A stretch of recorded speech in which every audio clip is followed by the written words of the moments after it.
Tell us about your story very quickly. And thank you for accepting to talk to us today. Debbie, are you there?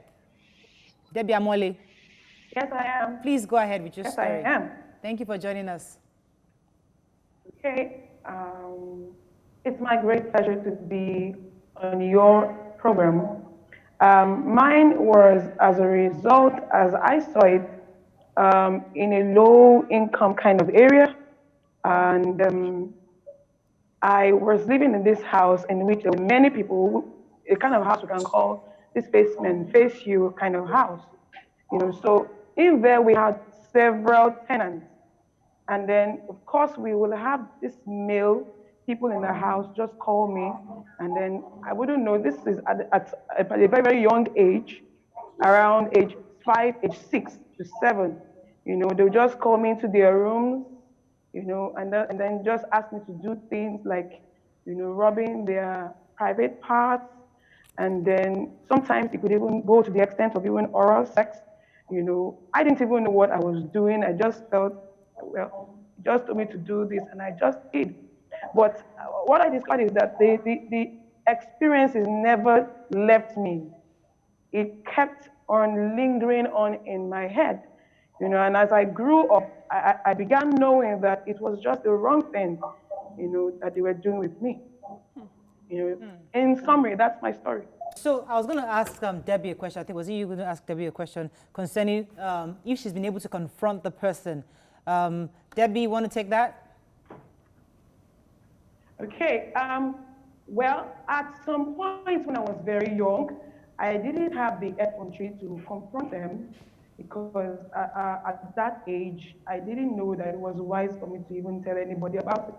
And of course, the perpetrators usually threaten me, like, if you talk about this, something was going to do something against you or something.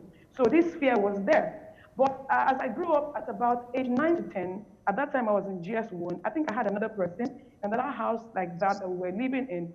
So this person confronted, in fact, it was my lesson teacher, but it was living in the same house in which we were living.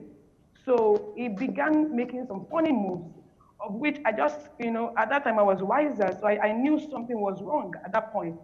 So I just quickly excused myself, like I wanted to ease myself. So I went out, and immediately I didn't come back, and he just knew that something was wrong. So at that moment, I was bold enough to even tell my parents that this and this was happening. I felt so relieved, and that never happened again, and that was just the end.